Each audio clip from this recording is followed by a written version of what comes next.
ایک دفعہ پھر نائمہ اسی میدان میں کھڑی تھی، بغیر کسی خوف اور پریشانی کے وہ ہر جگہ اڑتی پھر رہی تھی۔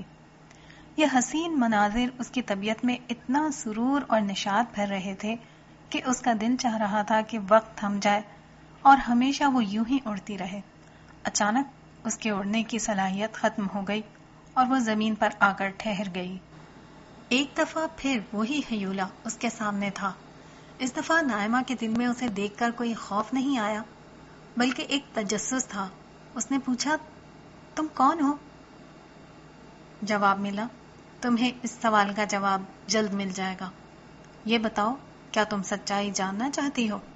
نائمہ نے کہا، مگر مجھے تو سچائی معلوم ہے۔ ہیولے نے کہا، تمہیں کچھ نہیں معلوم، تم دھوکے میں جی رہی ہو۔ تمہیں تو یہ بھی نہیں معلوم کہ لوگوں کو کس چیز سے بچنا چاہیے۔ نائمہ نے کہا، میں سمجھی نہیں، اس بات کا کیا مطلب ہے؟ اس نے کہا، تم نے کائنات کے مالک کو مخاطب کر کے کہا تھا کہ میں تو ایک ہی کو بچا سکی، ہو سکے تو باقی لوگوں کو تو بچا لے۔ نائمہ نے کہا، ہاں کہا تھا۔ ہیولے نے کہا، تو پھر سن لو، جس بچے کو تم نے بچانا چاہا تھا اسے 2 دن بعد موت نے اپنی آغوش میں لے لیا۔ اگر بچانا ہے تو لوگوں کو اس بات سے بچاؤ کہ وہ اللہ کے حضور اس حال میں پیش ہوں کہ وہ بے لباس ہوں، کیونکہ جہنم کی آگ ایسے لوگوں کا لباس بن جائے گی۔ یہ سنتے ہی نائمہ کی نظر اپنی طرف لوٹی اور یہ دیکھ کر وہ لرز اٹھی کہ ایک دفعہ پھر وہ بے لباس ہے۔ اس کے ساتھ ہی نائمہ کی آنکھ کھل گئی۔ ایسا لگ رہا تھا کہ وہ سوئی ہی نہیں ہے۔ اس نے جو کچھ دیکھا ہے جاگتی ہوئی آنکھوں سے دیکھا ہے۔ اسے نہ نیند آ رہی تھی، نہ یہ سمجھ میں آ رہا تھا کہ وہ ایسے بے تکے خواب کیوں دیکھ رہی ہے۔ کافی دیر وہ اسی ادھیڑ بن میں مصروف رہی۔ اچانک مسجد سے فجر کی اذان کی صدا بلند ہوئی۔ نائمہ کسی روبوٹ کی طرح اٹھی، واش روم جا کر وضو کیا اور نہ جانے کتنے عرصے بعد فجر کی نماز پڑھنے کھڑی ہو گئی۔ نائمہ کالج میں سارا دن کھوئی کھوئی رہی۔ وہ اس خواب کے مسئلے کو حل نہیں کر پا رہی تھی۔ آخر کار اس نے پھر نفسیات کے علم سے مدد لینے کا فیصلہ کیا۔ لائبریری جا کر اس نے کئی اور کتابوں کے علاوہ فرائڈ کی کتاب دی انٹرپریٹیشن آف ڈریمز نکال کر پڑھنا شروع کی۔ یہاں اس کے سارے سوالوں کا جواب تھا۔ خواب کیوں آتے ہیں؟ ان کا مطلب کیا ہوتا ہے؟ ان کو کیسے سمجھا جاتا ہے؟ جواب بالکل واضح تھے۔ یہ دبی ہوئی خواہشوں، لاشعور میں پوشیدہ اندیشوں، غصہ اور نفرت کے افکار و خیالات، بھولی ہوئی یادوں، روزمرہ پیش آنے والے واقعات جن کو ہم شعور سے تحت شعور اور تحت شعور سے لاشعور کے خانے میں ڈال دیتے ہیں، ان سب کی مشترکہ پیداوار ہوتے ہیں۔ خواب کا ظاہری پہلو اہم نہیں ہوتا، بلکہ خواب کا ظاہر کچھ اور حقائق کا ایک علامتی اظہار ہوتا ہے۔ خواب کا مطلب سمجھنے کے لیے خواب کے ظاہری پہلو کے بجائے یہ سمجھنا چاہیے کہ وہ کن حقائق یا خیالات کو علامتی طور پر بیان کر رہے ہیں۔ اس کے لیے حقائق کی تلاش اپنی زندگی کے واقعات، مشاہدات، جذبات اور ماضی و حال میں تلاش کرنا چاہیے۔ علم نفسیات اور خاص کر فرائڈ کو پڑھنے کے بعد اس پر ساری بات بالکل واضح ہو گئی۔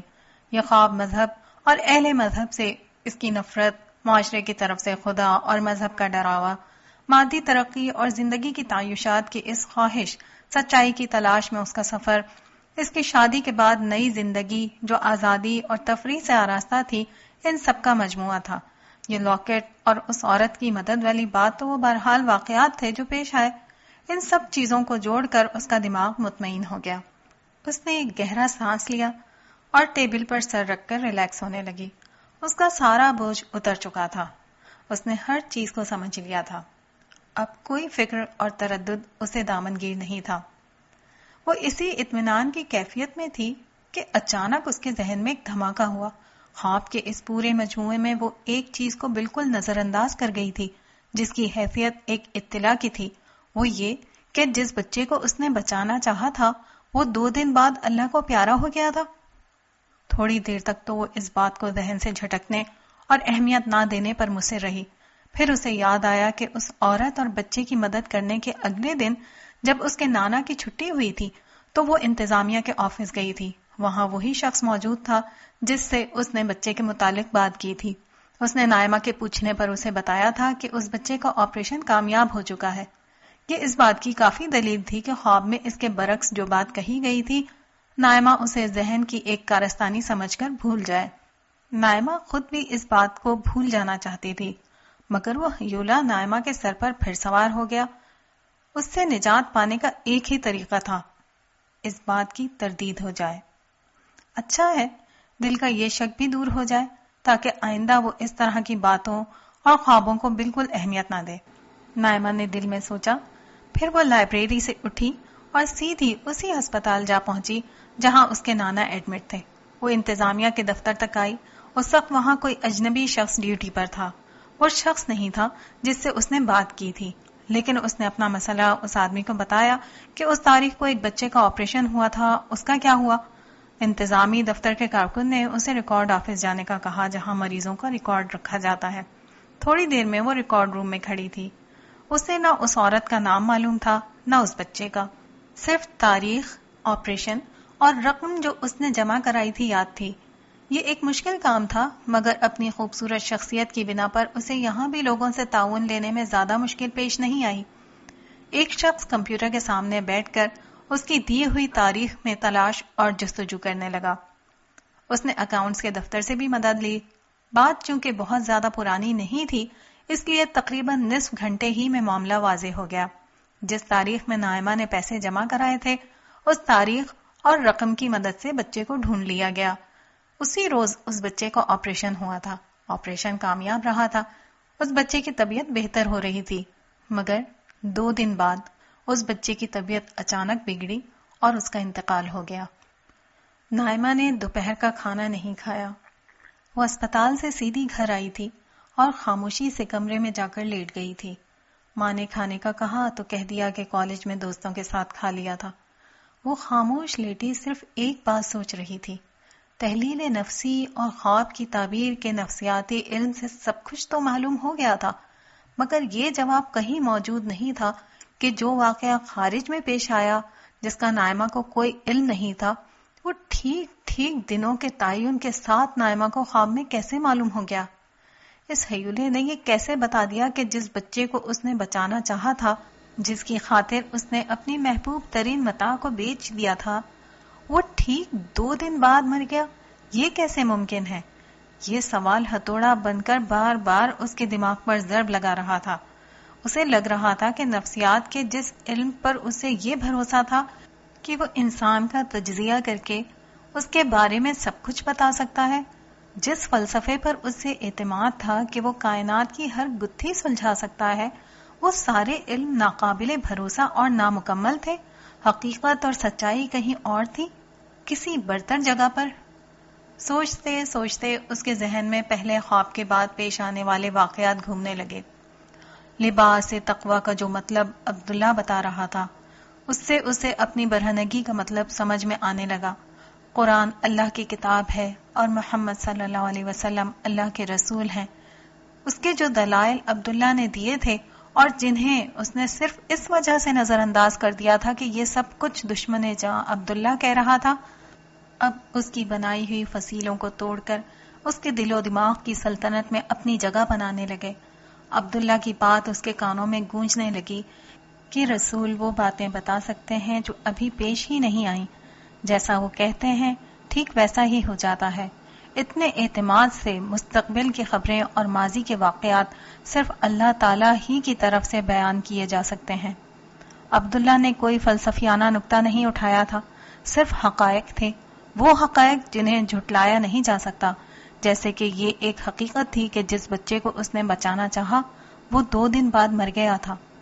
یہ بات اسے کسی طور معلوم نہیں تھی، مگر خواب میں وقت کے بالکل درست تعین کے ساتھ اسے یہ بات معلوم ہو گئی۔